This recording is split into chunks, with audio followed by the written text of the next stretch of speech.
Hi everyone, this is Gloria and I'd like to welcome you to the first video for Module 11 where we will be going through steps 1 through 4. So before we begin working on the steps, we're going to get through the Get Started section of the instructions, and the first thing that you want to do is make sure that you open up and are on the file NPEX1611A Lori Thompson. And we want to save that file with your own name. So we're going to come to File, Save As, save it in a convenient location so that it's easy for you to reference. And what you want to do is you want to come in to the file name and you want to change Lori Thompson to your name. Once you do that, cell B6 should automatically populate with your name. You won't have to type it over the way I just did. If it does not do that for you, you can try downloading a new copy of the file from the SAM website. The second thing before we begin working on the steps is you want to ensure that you have Power Pivot up on your ribbon bar. If you don't have that appearing on your Excel file, to add it, you go to File, Options, and then you're going to click on Add-ins. And then once you're in the Excel Options dialog, you're going to come down here to the bottom where it says Manage. Click the down arrow, select COM Add-ins, Go, and then another dialog box will appear, and you want to make sure that you have the Power Pivot for Excel checkmarked. Once you click OK, you should now see the Power Pivot tab on your ribbon bar.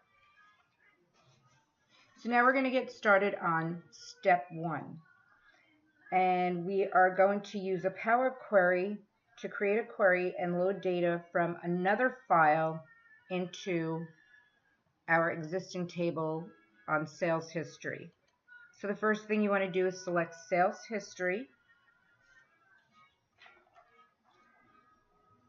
And we want to come up to the ribbon bar and click Data, Get Data from File, from Workbook, and we want to select the file of history,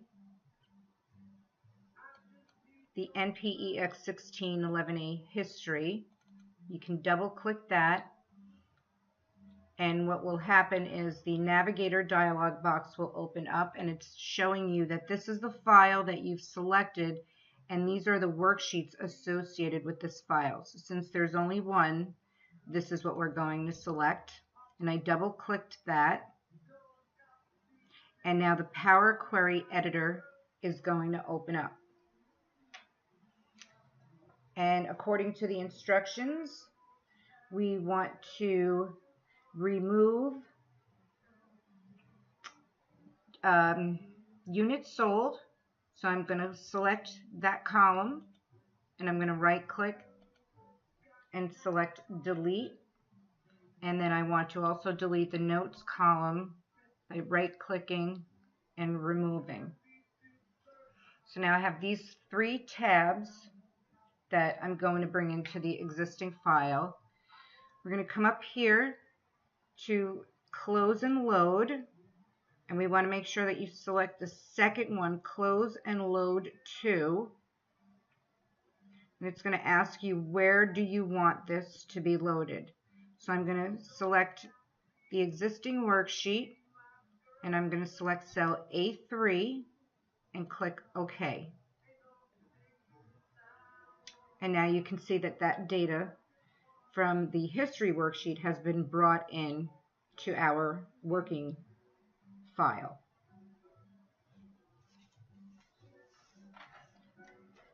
So for step 2, we want to take this information and we want to create a scatter chart to identify trends in sales history. So we want to create a chart by using B4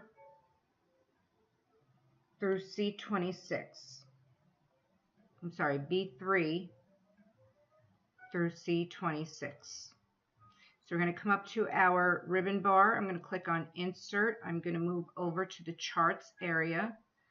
And I'm going to select the Scatter Chart selections and select the first option. Now we're going to do a little bit of formatting from steps B through E. The first thing we want to do is move and resize the chart so it covers D3 through J20. So I'm going to wait until I get the 4-prong pointer inside my chart, and I'm going to click and drag the chart over to D3, and then I'm going to use my handle to carry it over to J and down to 20.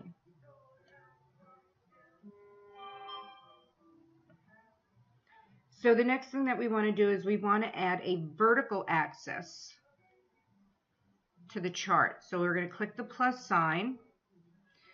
When you get to axis title, click the arrow so that we only want to show a primary vertical axis title.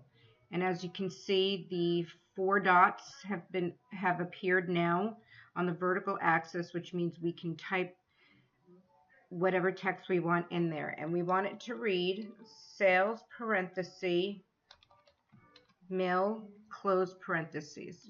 Click outside of that, and now you can see that that information appears. We want to change this title name, and we want it to read sales trend. If I click outside, you can see that that's been updated. The next thing that we want to do is we want to add a logarithmic trend line to the report. So to do so, make sure that your chart is selected. And once it's selected, you'll notice that up on your ribbon bar, you now have a Chart Tools section, and there are 2 tabs associated with it, Design and Format. So we want to be on Chart Tools, and you do that by selecting the chart. We want to be on the Design tab, and we're going to add a chart element. We want to add a trend line, and we want a logarithmic, and it does not appear here, so we're going to select More Trend Line Options, and the Format Trend Lines dialog will open to the right of the screen. Select Logarithmic and select Outside, and now you can see that that logarithmic trend has been added. So the next thing that we want to do is we're going to go and work on step 3, and we're going to create a Power Query and import data from another file and then do some manipulations. So we want to select the current sales data that you had previously downloaded, and we're going to bring that information into the current sales tab. So you want to make sure that you're on the current sales tab. So inside cell A3, we're going to bring that data in by selecting Data up on the ribbon, Get Data from File, Excel Workbook, and then you want to bring in the 2018-2019 data. And the Navigator dialog will appear, and it will show the file and any tabs associated with that file. And since there's only one, that's the one that we want to select.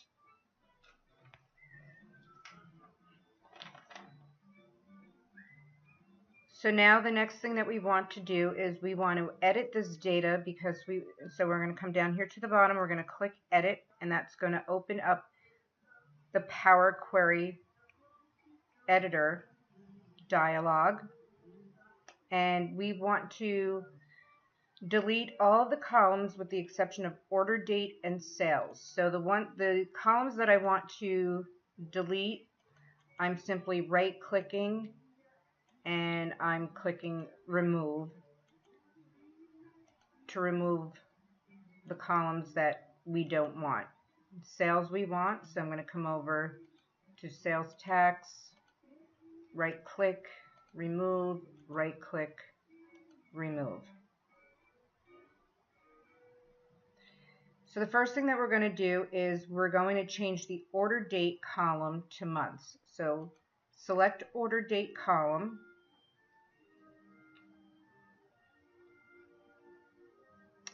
And up on your ribbon bar, there is an Add Columns tab. You want to select Add Columns.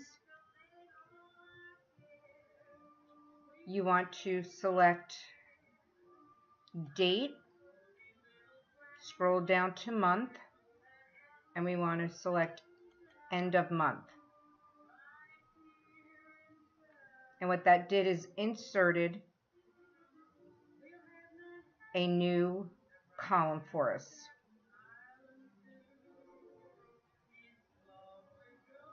And then to change the name of this, you can right click and come down to the bottom, rename, and we want to type in month as the column name. Now what we want to do is group the dates of the column that has just been added and then display the sum of the sales. So to do that, what we want to do is select month, and now we want to transform this data. So we're going to click transform on the ribbon, and we are going to select group by,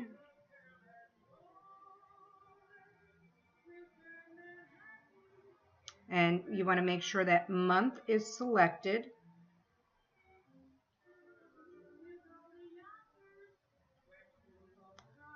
And our new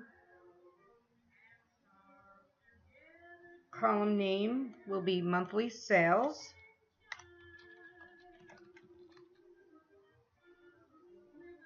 The operation we want is sum by using the sales column. And once you click OK, that information will appear. And now we want to bring this data into the working file, the working Excel file. So we want to make sure we're back on the Home tab of the Power Query Editor. Close and load.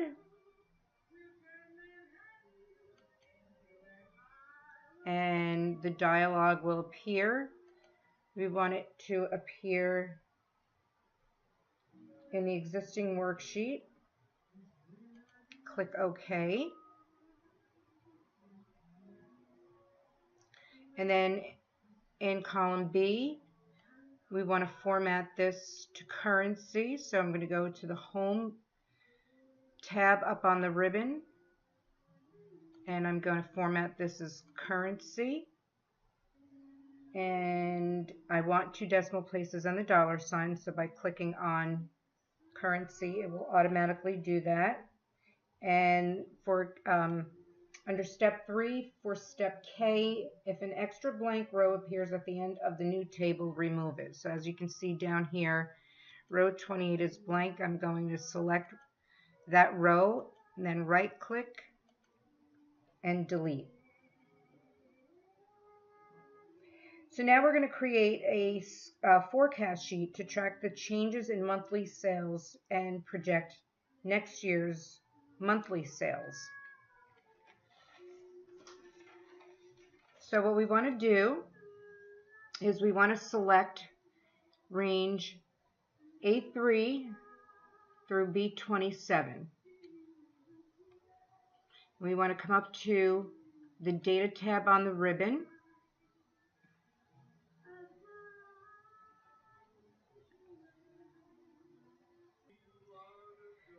So now that we've brought this information in, what we want to do now is to create the monthly sales and project what the next year's monthly sales will be. So we want to begin with selecting cells A3 through B27. On the Data tab, we want to select Forecast Sheet, and we want to select Options. And we want to, under seasonally, we want to set this manually to 12 for a year. And the forecast end, we want to be 12/31/2020.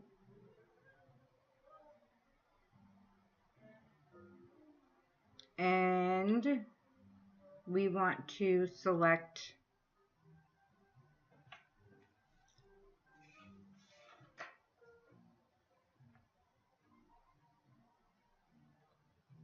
create.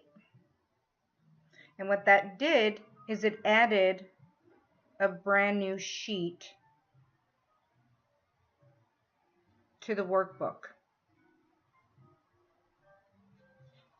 So the first thing that we want to do is we want to double click inside sheet 2 and we want to change that to monthly sales forecasts.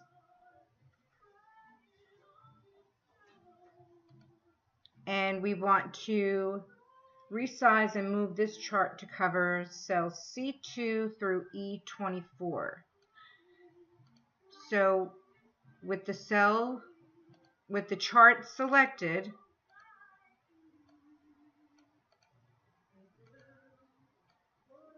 we want to move over to cell C2, and then we want to use the handle to move over to E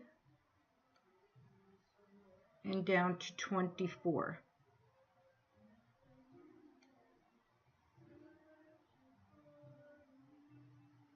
So those are the first 4 steps for Module 11. If you have any questions, feel free to reach out. Thank you.